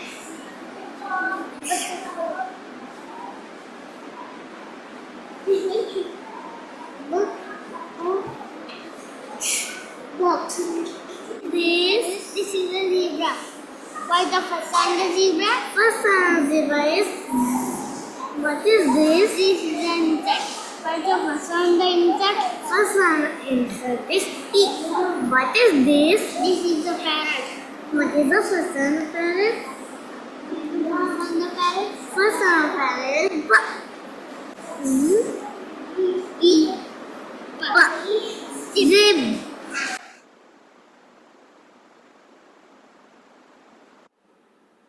Okay, so let's look at, you've seen the video and I hope it is possible to imagine that the whole class, not just for an hour or 20 minutes in a day, but all day long can be engaged in a way that they're interacting with each other and they're learning a lot more than ever, and they become empowered to create and co-create learning for themselves, and therefore acquiring those holistic skills that we've been talking about. Okay, similarly, I'm not going to go into this activity, just to explain that there is, these are the kinds of materials or modules inside the, what we might be calling textbook in the past, and here we're calling them buddy books. So in the buddy books, you will see that, for example, there's a module from there saying nouns, verbs and nouns, a list of nouns, verbs and nouns, and the prompts tell a teacher what the children are supposed to do. So, and she can model it, she can demonstrate with her pair as well, with one child from the class. Never the teacher should explain directly. It should always be with the pair, so children learn with each opportunity how to do it on their own and with each other, right? So pick a word from list A, pick a word from list B, and pick a word from list C and make a sentence. So that's the first prompt. Second prompt is to make up your own list of nouns and verbs in 3 columns as above, and make new sentences of your own. Right, so they can add to the list, they can add more nouns, they can add more verbs, they can even go in a notebook of theirs and write nouns, verbs, nouns, a fresh list, and then make loads and loads of sentences, some of which they'll write down on bits of paper, some of which they will make as questions for their partner. And then, of course, the third prompt, which is on the right side, is where they convert what they make the sentences into some kind of a story. Or they pick those words that will make a story in the first place. And then they can also make blanks in a sentence and give it to each other to solve. So there's a lot of writing, but the writing is done in a manner that is much more interesting than in the past. So these prompts are helping teachers see, okay, there is another way. This is one way my children can learn with themselves and with each other. There's a ton of writing going on. We are talking about an average class doing 3 to 5 times the writing they were doing earlier. Same good school, same kind of children, same profile, and these kids are writing joyfully 3 to 5 times more. And it is even more than 5 times for some teachers who are really like utilizing every opportunity to make it a joyful writing activity. And we are seeing a lot of kids writing very creatively as well. It's not just about writing sentences and writing answers to some kind of comprehension questions. Is creative writing, is model-based creative writing. And we give models and they understand the model, the frame, and then they, in a similar manner, and they write on their own theme that they feel like they want to write on in consultation with each other. Every notebook is different. Like it's not that one answer is written by all the children. Everybody is writing their own. That's very fascinating. You're totally right. Yeah. So let's see. Next. So now mathematics. Mathematics is done also vastly differently. Right. So how's mathematics done, ma'am? How do I do this? Give me a tens and ones activity. Okay. To do. Like we as a teacher child, again she's a teacher and the child. I'm making one number and she will guess. 42. Absolutely right. Okay, I'll make a number now. It's my turn, right?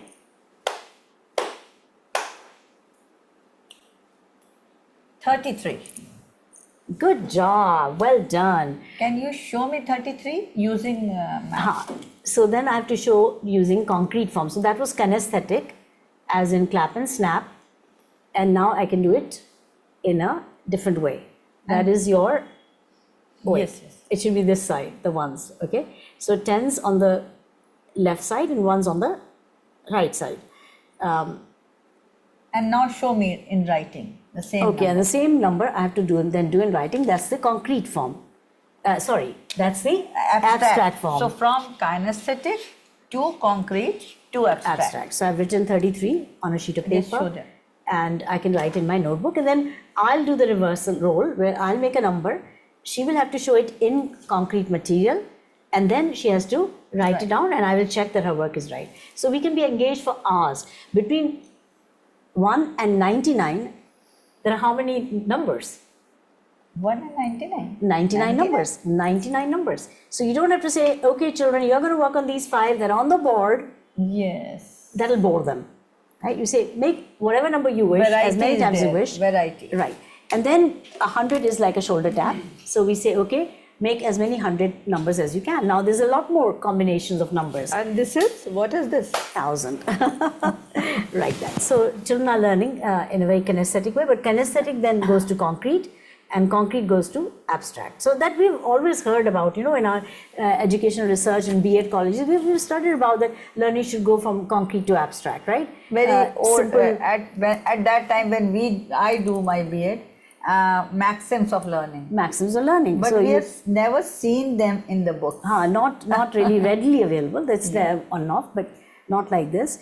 And it's about, converting, let's say, the 3 primary principles into action. One of them is known to unknown, which is again one of the theories. The second is simple to complex. Simple to complex, and third is concrete to abstract, right? So, but all of these come together to learn mathematics, and what happens is that with the 9 snaps, that's the maximum you can make.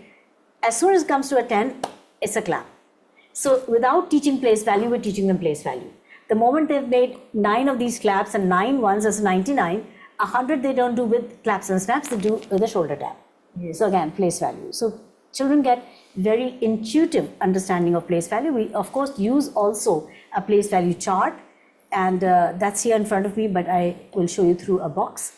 This is the maths kit that every child gets, and here is the numbers spreader, right? So this is saying 1s, 10s, and so forth. So they put this up on their table. It's not taking a lot of space, and they show their concrete material there.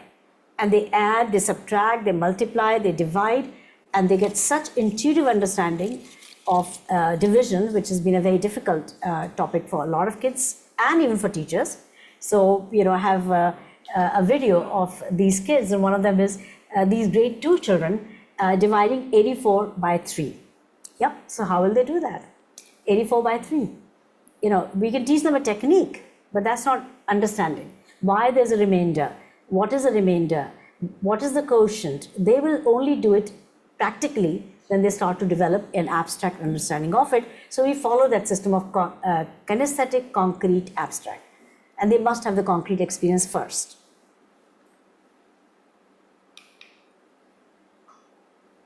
Okay, so you can see that shoulder tap is 100 and clap up is 1,000. So they can make like 2,135 in this particular arrangement with claps, snaps, shoulder taps, and So I am making clap-ups. one number for them, for all the audience. Okay, sure.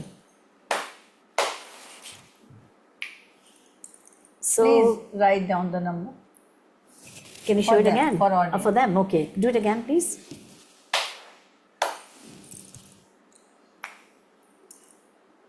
I think I know.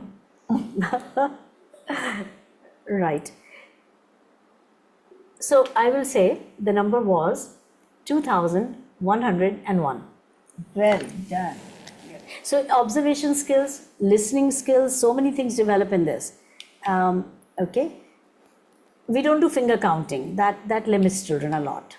So as we can see that this. a variety, This is no, not- you finger never counting, no, whichever way, finger counting, where they count the finger as 3 or as 1, we don't do that because that limits. But if they think in this way, they're able to go limitless. There's no limit to what they can do. So you can see that these children are doing all sorts of topics with it.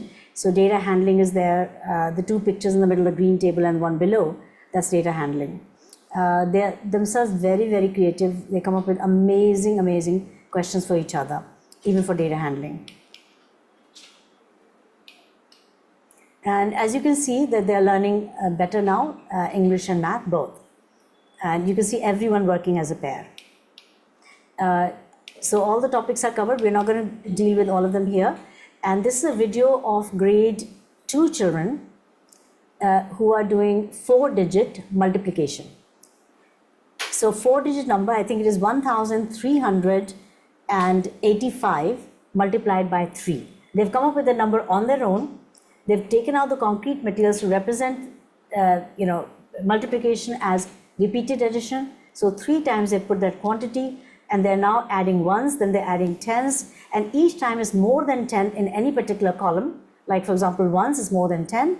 They exchange it for the next value. So that's how they learn carryover, naturally. Grade 2 children, we would never imagine they'll do that. They're expected to know numbers till 99 in our CBSE board. So how are they able to do it? Tanya, what number have you given to him? Okay, I'm not going to play that video for now, but it's awesome to see that. Similarly, fractions activities, they do it as a music activity where they're using newspapers and there's music going on. The moment they stop the music, the teacher stops the music, they fold the paper in half and then they again stand on it, then the music goes on. You've understood. It's really quite fun till they get to the last part of folding. And they can then extend that to what part of how many parts, and therefore learn very naturally fractions. English, you can see the prompts here at the bottom, even the explanation for cause and effect. The teacher has these bite-sized definitions. They don't need a much bigger definition because children do everything practically and they understand it much, much better than having a long definitional understanding of things but not a practical understanding the other way around. So here, for example, there's in this story, there's Ollie, who is an owl, and all the things that happen around him in the first chapter annoy him. And who annoys him for what, and what was the cause, and what was the effect, all of that is given in that bird wing, one of them. and they have to connect the causes to the effects on the right. Then through the prompts, the children are supposed to not just identify what were the causes and effects, but also to take it home and stretch it, and they will be coming up with cause and effect statements. So for example, I forgot my umbrella, so the effect was I got wet. I got wet in the rain. Right, perfect. So they can discuss a lot of causes and effects, and next day they come back and they share in their notebook what all they have done. So we are seeing a lot more homework submission as well, because children are excited about their homework. We're seeing loads of videos. Parents have become videographers all the time. The children are saying, "Mom, one video please." One teacher was telling me that her daughter's in the same school and she's in a different class, and the father returns at 10:30 at home, and then the first thing, well, after having dinner, the first thing he has to do is make a video with the mother and child playing the roles of Tina and Toto. And every single day they're posting it on the group. So I asked the teacher, I said, "How do you feel getting so many videos?" She said, "Ma'am, I'm delighted, I'm excited. This is what I live for, and it gives me so much encouragement." So we're getting a different feeling emerging from this kind of work from the teachers. They're enjoying that extra bit of work as well on their own. We're not asking them to do it. Okay. Similarly, here you can see, we'll play this video for just a second till you see the grandparents doting on this 3-year-old, and what she's, the mother and the child, 3-year-old's also engaging. She knows the entire shebang. Go ahead, please. What is this? This is duck. What is the first sound of duck? The first sound of duck is duck. What is this? This is an elephant. What is the first sound of elephant? The first sound of an elephant is egg. What is this? This is fish. What is the first sound of fish? The first sound of fish is. What is this? This is horse. This one. That the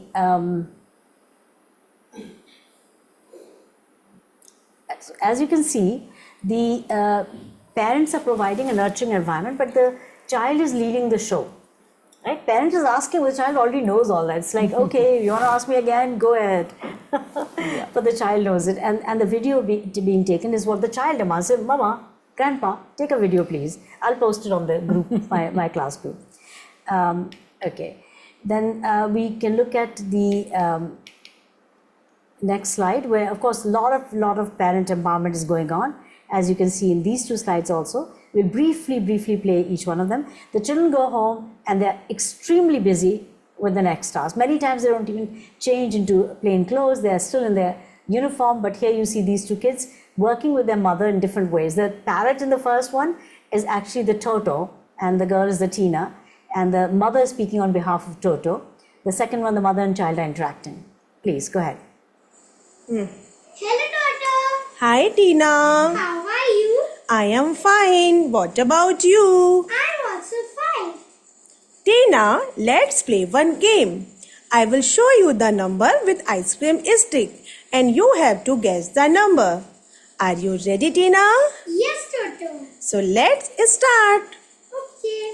What is the number, Tina?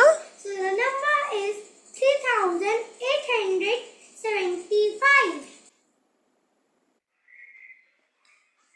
Good evening, ma'am. How can I help you? I want few things. Ma'am, please choose from these. I want this toy guitar. Ma'am, this is of 100 rupees. And I want this storybook. Okay, this is also of 100 rupees. And I want this candy. Ma'am, this is only of 20 rupees. Wait, let me add. 100 plus 100 plus 20 is equal to 220.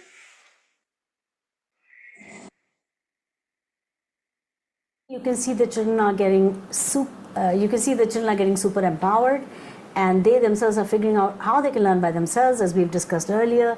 And at home they create learning and lead that learning. Just humongous number of examples here. This is a grade 1 child here. She says herself, "I'm grade 1," and she is creating questions for herself, and she's solving them by herself, and she's using Tina and Toto puppets to do this. So let's see the video. Hello, by Davis, O Ojal Singh. I study in class first M. Today we are going to learn two-digit subtraction with our maths toolkit. So let's get started with my friend Tina and Toto. First, we have to subtract 22 from 34. 1, 2, 3. Now we have to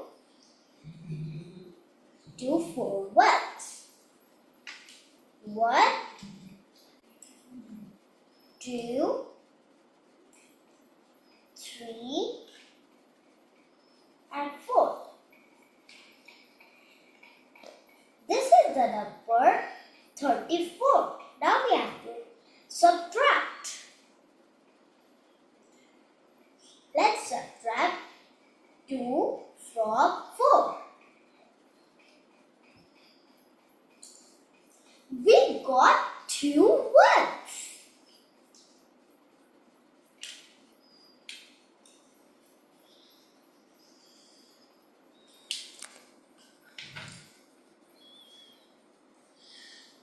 Now we have to subtract 2 from 3.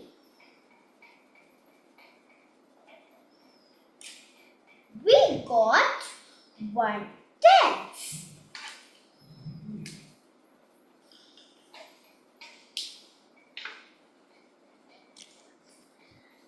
The answer is 12. Yeah, so every time you see a video, you get a window into what's possible. And all our children are capable, they'll do it. But that process has to be unleashed. Here you can see on the right side, kindergarten children reading newspapers. And on the left, a child, dressing up and creating the whole environment around a poem called Gubbare, which is a grade 1 poem put in the book of Hindi for grade 1. So we can quickly see these 2 short videos as well.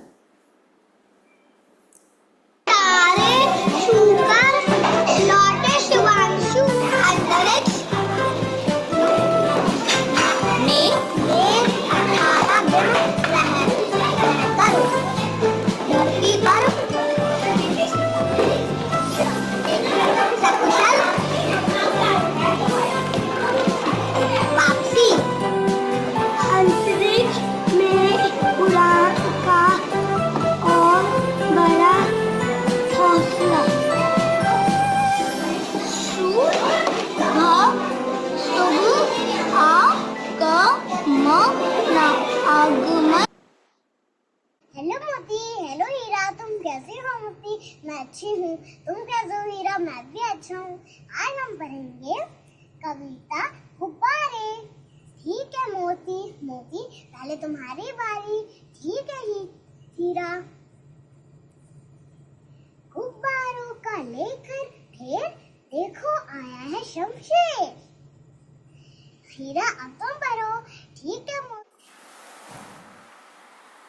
Okay, so we are coming to discuss a few more things about what we are doing here and how it's a holistic education of 8 C's, we call it. 4 C's the NEP has given, and 4 C traits also we feel are outcomes. They are the traits of a human being, a person. So they have a sense of citizenship, they're climatically conscious, they have character, and they have connectedness, which is your social emotional learning that Sabha ma'am talked about earlier as well.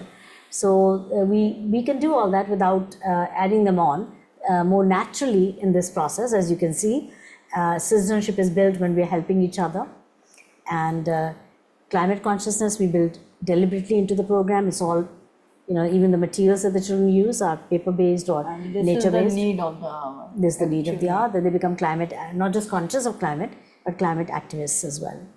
And the character doesn't develop in isolation. They're all sitting and watching the teacher. How will character develop, right? And connectedness also, that if I'm sitting with special needs child, I'm feeling deeper emotions. I can see the struggle. I can see empathy, kindness, respect for the human factor. So many things are there. And so we can see the HC skills coming out very strongly in our children. And even there are many more benefits of the 1:1 learning. Climate consciousness we build deliberately. For example, these are 45 stories of climate change, and one of them is on the blue whale, and they have to do an enactment of the plight of the blue whale. And so one child becomes a researcher, the other child takes, says what's going on, and there's a Q&A going on between the two, and then they write up their research, what they found.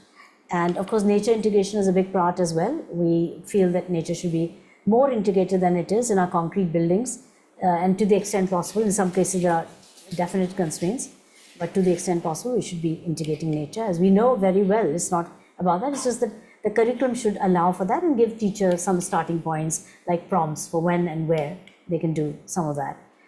Instant feedback, we discussed about assessment early on, as ma'am had that question about instant feedback. So this is the first level of feedback. Then of course the teacher comes in and gives feedback. So this is instant feedback, and ongoing, what we refer to from Dr. Maria Montessori, the idea of ongoing error control. And then we can see the next slide. Next. Okay. So assessments are empowering. And you can see these colorful booklets that children have. They do an energizer before they start the test, all happy and joyful. It's done in very joyful conditions. You can see them smiling and doing. These are not easy questions, but they're all flourishing. We're getting such amazing results with a grade level higher assessment. And this is what they look like, the assessments. And the reports, even up to grade 12, these kinds of reports the teachers are getting. So they know which children are having trouble, which concepts are needing extra reinforcement. And basically, it's a joyful education, which is accelerated and leads to deeper learning outcomes. So teacher training is something we do. This is Himachal Pradesh, where the teachers of the government school are getting trained. They're very highly qualified. They just happen to teach poor kids, that's all. And then the solutions include, of course, pre-primary up to grade 2, that's the foundational level as the government defines it. Then elementary level, that's your grades 3 to 5. Upper primary, that's 6 to 8, and then so forth. It's affordable, every school can afford it. We have 2 models, and so we don't want to leave any school out. We're working with the underprivileged anyway, so we've got 2 further models for private schools, which allow all schools to take it up. Elite private schools are taking it up, like City Montessori School. So there also we have a more elaborate range of things, but in essence, the education is the same throughout. So it should not mean that the children who are less economically strong should suffer. And so the feedback form is there. Sorry, I'll go back to that. If you can take a quick scan of that feedback form, that'll be very good. Yeah, you can fill up the form and tell us how you feel about what's just taken place.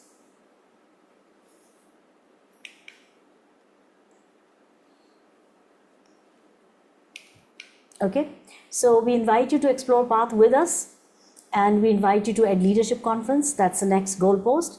And every day at Townhall at 4 o'clock, spread the word. We are doing it every day. Not always me, but my colleagues, my peers, they do it. So invite your friends and even your teachers. We have a capacity of 500 in the Zoom, so they can come and do that. And in fact, ideally, they'll bring some of these materials from the local, from their homes, in fact, spoons and knives for tens and hundreds and so forth. And they can do exactly those activities, and we can do a session for them as well. So let us know what you want. And so I want to thank you. Thank you for being here. It's been awesome to have you, and we hope to connect again very, very soon. Thank you very much indeed. Thank you so much. Thank you, Sabha ma'am. Thank you, Dr. Shinta Gandhi.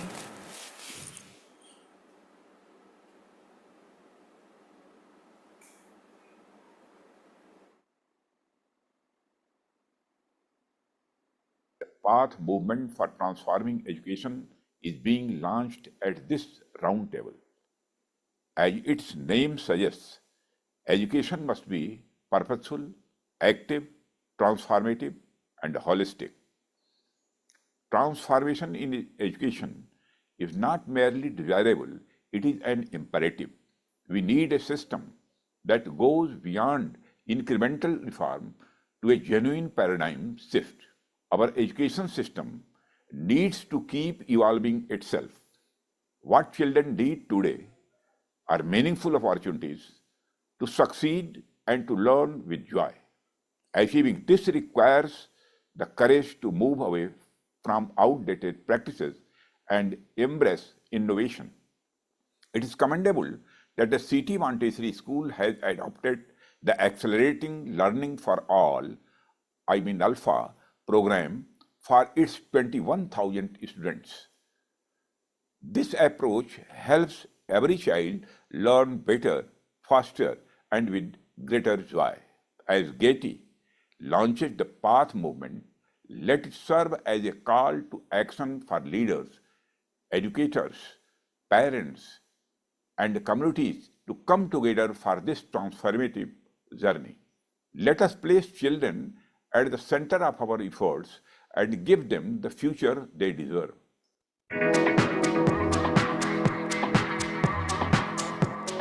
Good morning, Jajagar. Today we are here to understand how Alpha class will help children to be a better future ready citizens. So I have Ankita ma'am, Farah ma'am and Jaya ma'am here. So Farah ma'am, would you like to share your views? Actually, in Alpha classes, we emphasize more on building of 6Cs. Now, what are these 6Cs? 6Cs are those skills which helps in the overall holistic development of the child, and hence it prepares the children themselves for future ready citizens. Ma'am, please can you explain what are these 6Cs?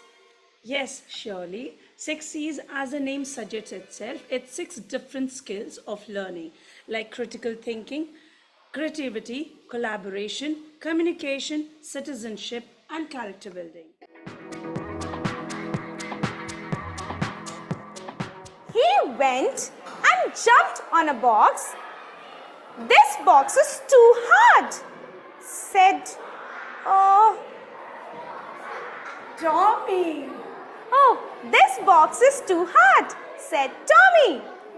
Then Tommy saw another box.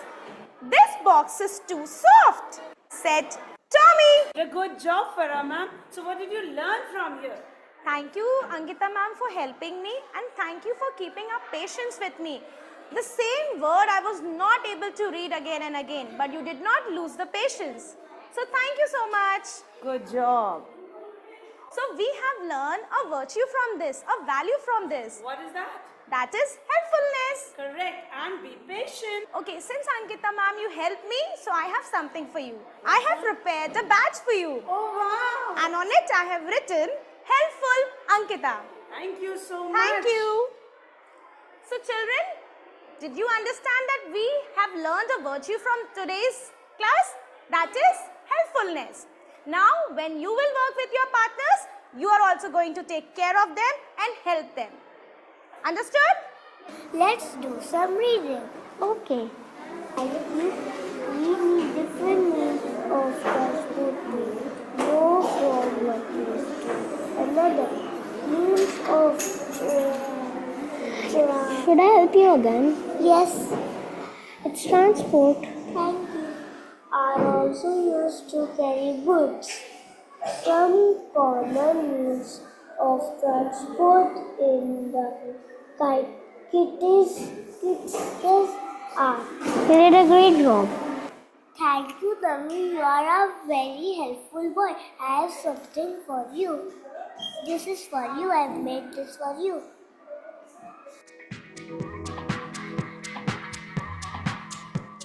Can you join all the sounds and guess the word? I can try. Absolutely. J,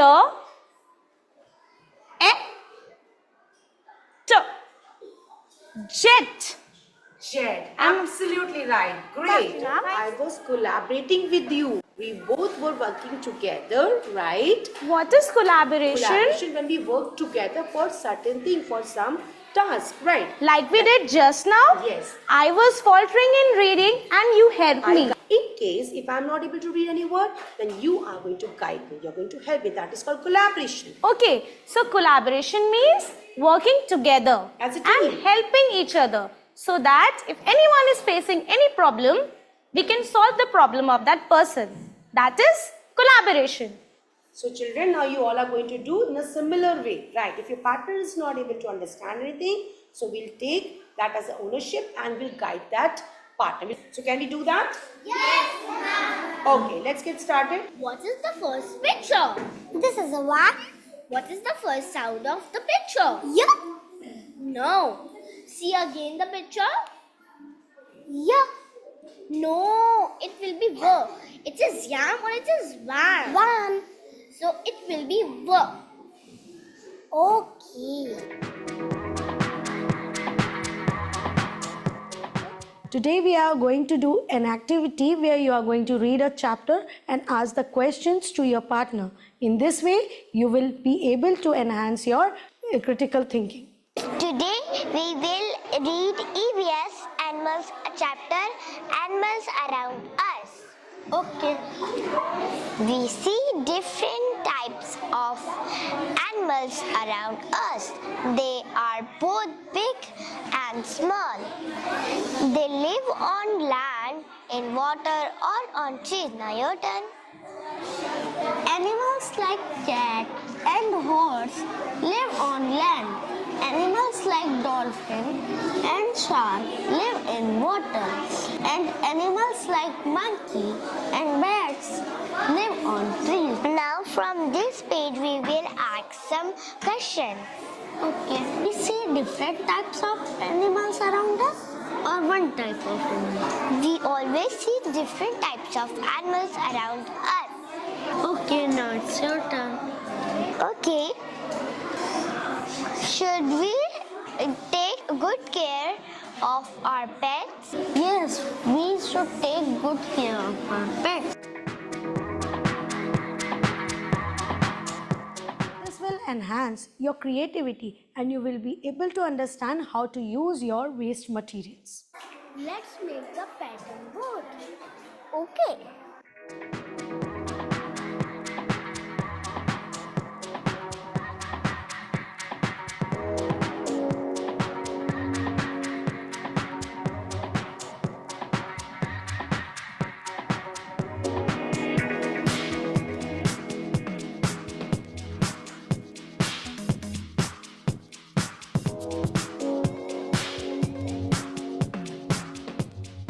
It's right.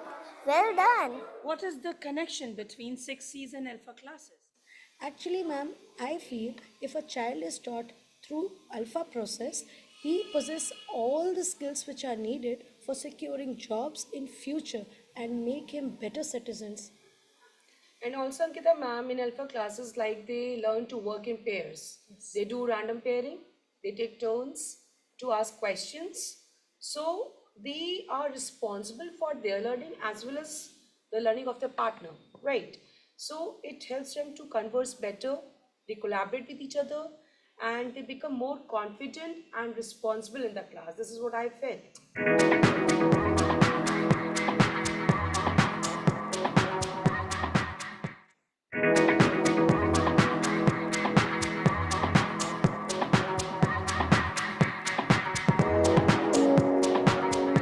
Okay kids, as we have done random pairing now you are sitting with your new partners, right? So just meet her, she is Tina. Okay? Hello everyone. And he is Toto. Alright? Tina, look towards the module 1. What is this? This is a duck. Great job. Now you ask me the question. Okay. What is the first sound of duck, Toto? The first sound of duck is duh. Well done. Now you ask me the question. Did you like Tina and Toto? Yes. Okay. Now the way I was doing, in the same way you will do the same conversation, same kind of conversation with your partners. Alright? Work in pairs. Take turns to read the first sounds of each picture above. Add the 3 sounds to make words Now, will you all be able to do it? Yes. Okay, let's start.